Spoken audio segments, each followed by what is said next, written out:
Hello everyone, कैसे हैं सब लोग। तो एक कंसेप्ट है काफ़ी इम्पोर्टेंट सा, addition of inert gas. Try करते हैं इसको समझने की। आई थिंक काफ़ी सिंपल कंसेप्ट है, लेकिन ना ये एक एक रिलेट नहीं कर पाते कि क्या चीज़ है, इसलिए शायद ज़्यादा डिफिकल्टी हो जाती है। आई मीन अगर एक बार आप रिलेट कर लोगे कि with which thing this is entirely related और with of which concept it is extension, it will be very easy concept for you. ठीक है, चलो स्टार्ट करते हैं। तो देखो, मेरे को क्या लगता है कि अपने को जब भी गैसियस सिस्टम वगैरह से डील करना होता है तो दो तीन ही तो चीज़ें होती हैं, है ना। कुल मिला के अपने पास अगर बहुत ढंग से भी सोचें तो there are in total 4 factors about which we should be concern, है ना। तो वो 4 फैक्टर्स कौन से हैं? These 4 factors are, you can say they are moles, ठीक है, प्रेशर, वॉल्यूम एंड टेम्परेचर। ठीक है, तो आई थिंक अपन क्या करते हैं ना, अपन इन चारों केसेस को तो बहुत अच्छे से समझ लेते हैं। अपन क्या बोलते हैं कि अगर हम ली चैटलियर्स प्रिंसिपल के अकॉर्डिंग कोई भी रिएक्शन दीजिए रैंडम सी, कैसी reaction, A plus B going to C plus D, इस रिएक्शन के अकॉर्डिंग अगर हम कुछ ऐसा सोचें कि भाई इसमें हमने मोल्स ऐड कर दिए। अब देखो, मोल्स ऐड कर दिए तो हम क्या बोलेंगे, मोल्स किसके ऐड कर सकते हो? या तो ए के ऐड कर सकते हो, ठीक है, तो वो हमने क्या फीलिंग हुई, रिएक्टेंट के ऐड किए, रिएक्शन फॉरवर्ड गई। या फिर किसके ऐड कर सकते हो, बी के ऐड कर सकते हो, सेम रिजल्ट अगेन। या फिर क्या कर सकते हो, सी डी के ऐड कर सकते हो, तो रिएक्शन बैकवर्ड आ जाएगी। ठीक है, प्रेशर क्या कर सकते हैं, बढ़ा सकते हैं, बढ़ाने से क्राउडिंग बढ़ जाती है, रिएक्शन उस डायरेक्शन में जाती है जहां मोल्स कम होते हैं। वॉल्यूम क्या कर सकते हो, बढ़ा सकते हो, वॉल्यूम बढ़ाने से क्राउडिंग घट जाती है, रिएक्शन उससे जाती है जहां मोल्स ज्यादा होते हैं। Temperature, yes this is a tricky thing.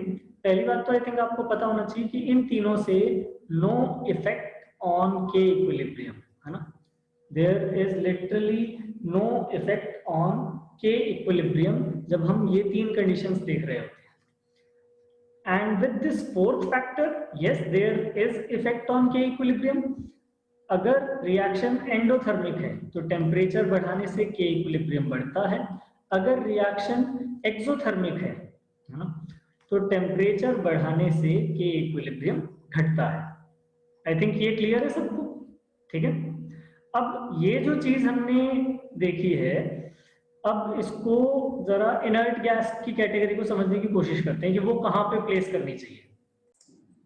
तो जनरली जिस तरीके से पढ़ाया जाता है, and I think which is a logical और स्ट्रक्चरल वे, इज लाइक कि हम क्या कर देते हैं, हम इन 4-5 कैटेगरी के बाद एक और कैटेगरी बना देते हैं विच इज से इनर्ट गैस, ठीक है, और हम उसको एक अलग केस की तरह डील करना शुरू कर देते हैं। अब एक बार आप ऐसा सोचो, थोड़ा खुद का दिमाग लगाओ, सपोज करो आप सिर्फ गैस के बारे में कंसर्न हो, और अगर आप सिर्फ गैस के बारे में कंसर्न हो, यू नो कि भाई हमारे पास फैक्टर तो यही 4 है, जो ऊपर के 4 लिखे हैं मैंने, उसके अलावा तो कुछ भी लिख रहा हूँ तो ऐसी फालतू कहानी है ना। तो अब जरा ये सोचो, when there is like discussion about inert gas, in which of the above 4 factors should I place that? In 4 factors में से कहाँ जाएगा इनर्ट गैस? आप एडिशन कर रहे हो इनर्ट गैस का, तो बेसिकली आप क्या कर रहे हो, मोल्स ही तो ऐड कर रहे हो, है ना। इनर्ट गैस के मोल्स ही तो ऐड कर रहे हो। अब उस मोल से हो क्या रहे, उस मोल से या तो प्रेशर बढ़ रहा है या वॉल्यूम बढ़ रहा है, यही दो कंडीशंस होती हैं। तो इसका मतलब आपको सबसे पहले इनर्ट गैस को ये अंडरस्टैंडिंग बनानी पड़ेगी कि inert gas is nothing but extension of P V, and ये जो मोल्स वाला कंसेप्ट होता है उसी का एक्सटेंशन है बस। ये बात समझ आई? तो मेरे को लगता है सबसे पहले अपने को दिमाग में ये चीज क्लियर हो जानी चाहिए। अब सपोज करो ये बात क्लियर हुई, अब जरा ये समझते हैं कि इनर्ट गैस का मतलब होता क्या है गैस में, सॉरी, जब हम के इक्विलिब्रियम डिस्कस कर रहे होते हैं उस टाइम। तो सपोज करो एक रिएक्शन है where may be O2 react कर रही है किसके साथ, H2 के साथ, and it is forming H2, ठीक है।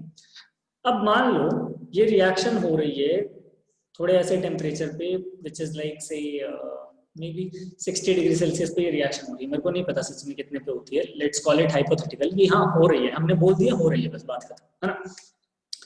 अब कहानी क्या है, मान लो इस सिस्टम में आपने नाइट्रोजन इंट्रोड्यूस की 60 डिग्री सेल्सियस पे। अब समझने वाली बात क्या है? समझने वाली बात ये है कि भाई नाइट्रोजन 60 डिग्री सेल्सियस में, you will maybe learn in some coming chapters, ना ही तो 60 डिग्री सेल्सियस पे ये O2 से अच्छे से रिएक्ट कर पाती है, ना ही H2 से रिएक्ट कर पाती है। We need like 200 degree Celsius types temperature ताकि इनकी रिएक्शन हो पाए। ठीक है, तो यहाँ पे ये N2 रिएक्ट तो कुछ भी नहीं कर रही पक्का। अगर रिएक्ट कर रही होती ना, फिर तो हम बोल देते कि देखो बाय चांस अगर N2 रिएक्ट कर रही होती, सपोज करो दोनों में से किसी से भी, तो हम बोल देते कि रिएक्टेंट खत्म होने लग गए N2 के एडिशन की वजह से, तो रिएक्शन बैकवर्ड आ जाएगी। ये बात समझ पा रहे हो? In that case N2 wouldn't have behaved as inert gas. ये बात थोड़ी रिलेट हुई है ना, कि if it could have reacted with O2 और H2, है ना, एंड और लिख देते हैं, एंड और H2, then N2 was not inert gas। ठीक है, तो सबसे पहले तो ये समझना है, लेकिन हमें एक्सपेरिमेंटली पता है कि भाई ये बात नहीं हो पाती। ये बात हमें ऐसे लगता है कि क्या पता रिएक्शन हो जाए, but experimentally we very well know that this is not possible, है ना। और अब क्या लिख सकता हूं कि but if N2 doesn't react, if N2 doesn't react with them, तब क्या कहानी हो गई? उस टाइम हम बोल सकते हैं कि भाई it is inert gas। ठीक है, it is inert gas with respect to O2 and H2 at the present condition। सब कुछ समझना है, मतलब है ना, ऐसे रट्टा नहीं मार लेने कि इनर्ट गैस का मतलब वो जो 8-10 भी क्या, वो जो 5-6 गैसेस होती हैं 18th ग्रुप वाली, नहीं, ऐसा कुछ। जो गैस रिएक्ट नहीं कर रही वो हमारे लिए क्या होगी? इनर्ट होगी। ठीक है, अब देखो हुआ क्या, आपने गैस ऐड कर दी, उसने रिएक्शन तो नहीं की, तो इसका मतलब कौन सा फैक्टर गायब हो गया? अपन ने क्या डिस्कस किया था कि इनर्ट गैस को 3 फैक्टर्स के थ्रू समझना है, या तो मोल्स के थ्रू, या प्रेशर के थ्रू, या फिर वॉल्यूम के थ्रू। तो इनर्ट गैस ने अगर रिएक्ट नहीं किया तो इसका मतलब उसने no effect on moles of reactant या फिर प्रोडक्ट। ये बात समझ आई? ठीक है ना। अब दूसरी चीज समझते हैं, अब आप कैसे उस पे ऐड कर सकते हो, कैसी कंडीशन पे ऐड कर सकते हो। सपोज करो आपने ऐड किया एट कांस्टेंट वॉल्यूम, आपने कंटेनर को फिक्स्ड, मतलब उसमें एक फिक्स्ड वॉल्यूम की कंटेनर ली हुई है और उसमें गैसेस थी, तो इसको मैं 3 अलग अलग कलर से रिप्रेजेंट कर देता हूँ। सपोज करो आपके पास ये गैस थी, ठीक है, और आपके पास ये गैस थी, और फिर आपके पास कौन सी गैस थी? मान लो आपने ये जो ग्रीन कलर की जो गैस बता रहा हूं मैं, दिस इज से इनर्ट गैस। ठीक है, अब आप एक बार सोचो, आपने इनर्ट गैस ऐड की, उसकी वजह से क्या हुआ? वॉल्यूम में तो चेंज आया नहीं, क्योंकि हमने बोल दिया कि भाई V कांस्टेंट है ना, ये हमने इंश्योर किया हुआ, ये डब्बा हमने हर जगह से ऐसे इसको एक्सपैंड करने से रोक रखा है। ठीक है, तो अगर ऐसा किया तो क्या होगा? वॉल्यूम में कोई चेंज नहीं आया। अब इसको समझने के बहुत सारे तरीके हैं। वॉल्यूम में कोई चेंज नहीं आया, ठीक है, तो वॉल्यूम में चेंज ही नहीं आया, तो अब आप ये सोचो कि आपको कौन से रिएक्टेंट या फिर कौन से मॉलिक्यूल्स के बीच में जो हम बोलते हैं ना कि गैप है या फिर मान लो क्राउडिंग है, वो किसके बीच में देखनी है? Do you have to see that gap और that crowding with respect to reactants and products, or do you have to see that crowding with respect to inert gas also? एक बार थोड़ा सा सोच के देखो कि हम बोल तो देते हैं क्राउडिंग बढ़ गई, क्राउडिंग कम हो गई, है ना। क्राउडिंग बढ़ने का मतलब क्या है बेटा? अगर आपने प्रोडक्ट, मान लो पहले प्रोडक्ट के 5 सिर्फ मोल्स थे, आपने प्रोडक्ट के 6 मोल्स ऐड कर दिए, तो अब क्या हुआ? प्रोडक्ट के मोल्स आपस में ज्यादा कोलाइड कर रहे हैं, आपस में ज्यादा कोलाइड करने से उनकी टेंडेंसी बढ़ गई है वापस किस में जाने की? रिएक्टेंट में जाने की। सपोज करो पहले आपके पास रिएक्टेंट के 10 मोल्स थे, अब आपने 15 मोल्स कर दिए, तो 15 मोल्स होने से क्या हो गया? इससे रिएक्टेंट के मोल्स मॉलिक्यूल्स आपस में ज्यादा टकरा रहे हैं, तो उनकी टेंडेंसी ज्यादा बढ़ गई कहां जाने की? प्रोडक्ट में जाने की। ठीक है, केमिकल काइनेटिक्स जब हम पढ़ेंगे 12th क्लास में, यू विल रियलाइज कि every reaction happens simply because of collision. जब तक कोलिजन नहीं होता तब तक रिएक्शन नहीं होती। ठीक है, तो जब हम क्राउडिंग बोल रहे होते हैं ना, वो बोलते नहीं है क्योंकि फिर वो काइनेटिक्स की कहानी शुरू हो जाती है, but that is basically with respect to collision. But वो कोलिजन किसका, इनर्ट गैस से कोई मतलब नहीं है हमें, किसके साथ कोलिजन कराना है, रिएक्टेंट का रिएक्टेंट के साथ, प्रोडक्ट का प्रोडक्ट के साथ। तो अब आप सोच के देखो, जब आपने इनर्ट गैस को कांस्टेंट वॉल्यूम पे ऐड किया, is there any change in crowding और कोलिजन? क्या रिएक्टेंट्स का नंबर बढ़ा? नहीं बढ़ा। क्या रिएक्टेंट्स के बीच में स्पेसिंग बढ़ी? नहीं बढ़ी। तो क्या उनके बीच में जो कोलिजन है वो कुछ ऑल्टर हो जाएंगे पहले से? कुछ नहीं होगा। ये बात समझ आई? क्या प्रोडक्ट्स के लिए सेम कहानी बोल सकता हूँ? बिल्कुल बोल सकता हूँ। तो बेटा इसका मतलब क्या हुआ, ना ही रिएक्टेंट्स की ज्यादा टेंडेंसी हुई प्रोडक्ट में जाने की, ना ही प्रोडक्ट्स की कोई टेंडेंसी चेंज हुई रिएक्टेंट्स में जाने की। इसका मतलब inert gas at constant volume, है ना। तो इससे क्या हो जाता है, no effect on equilibrium shifting, है ना, ऐसा बोल सकते हो, नो इफेक्ट ऑन इक्विलिब्रियम, कुछ भी नहीं होता। ठीक है, इस चीज को थोड़ा सा समझने की कोशिश करो, ना समझ आए तो फिर से रिपीट पे लगा के सुन लो इस चीज को। ठीक है, अब कुछ लोगों को थोड़ा अजीब लगता है कि सर आपने तो ना ये देखो बात बता दी पूरी की पूरी विद रिस्पेक्ट टू वॉल्यूम, आप थोड़े मतलब ऐसे हमें ऐसा लग रहा है चीटिंग कर रहे हो हमारे साथ, है ना। तो आपने ये क्यों नहीं बोला जब हमने इनर्ट गैस ऐड किए कांस्टेंट वॉल्यूम पे, तो उस टाइम पे क्या हुआ होगा, प्रेशर तो बढ़ गया होगा। और हमने तो ये सीखा हुआ है कि जब प्रेशर बढ़ता है तो इसका मतलब क्या होता है, प्रेशर बढ़ने से क्राउडिंग क्या हो गई, बढ़ गई।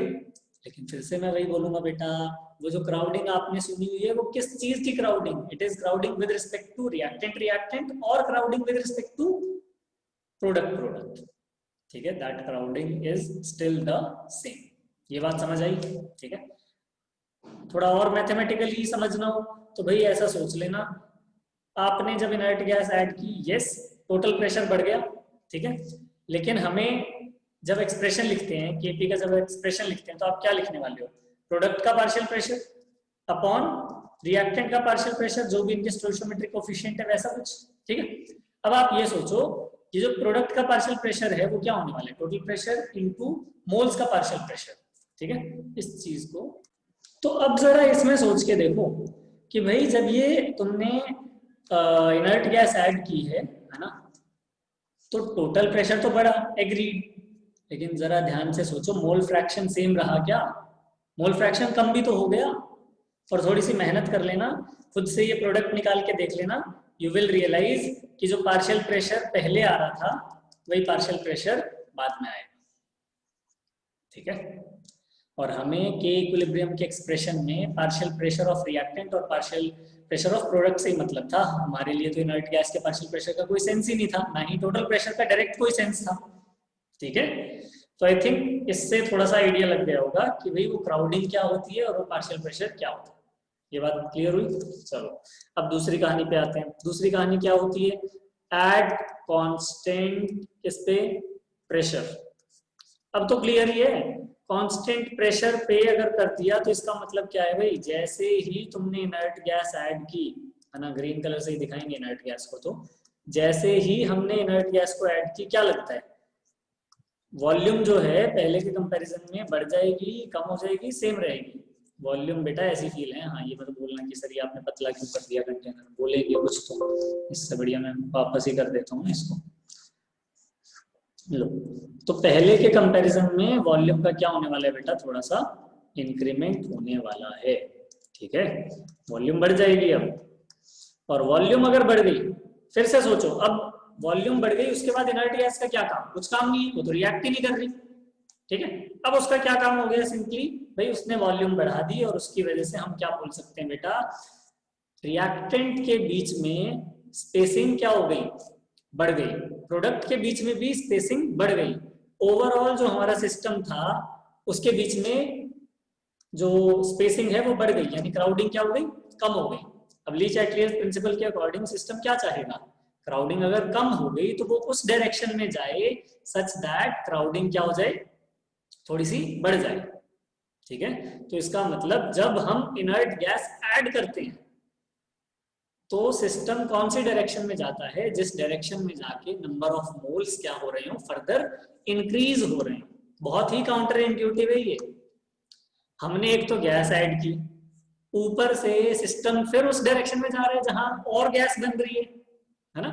It is counter intuitive, but I think you should not just think in terms of a layman, you should think like a student of science, है ना, और लॉजिक ढूंढो उसके पीछे कि आपने इनर्ट गैस ऐड की, उसकी वजह से क्या हुआ, उसकी वजह से क्राउडिंग बढ़ गई, क्राउडिंग बढ़ने की वजह से क्या हुआ, क्राउडिंग बढ़ने की वजह से सीधी सी कहानी हुई कि भाई अब रिएक्टेंट्स और प्रोडक्ट्स उनमें आपस में स्पेसिंग बढ़ गई है, तो हम चाहते हैं कि, सॉरी मैंने क्या बोला, क्राउडिंग बढ़ गई घट गई, क्राउडिंग घट गई थी, है ना, वॉल्यूम बढ़ने की वजह से क्राउडिंग घट गई थी, स्पेसिंग बढ़ गई थी, और अब वो क्या चाहते हैं कि उनकी क्राउडिंग फिर से थोड़ा सा बढ़ जाए, ठीक है, तो they will go to that direction in which number of moles are higher, ठीक है।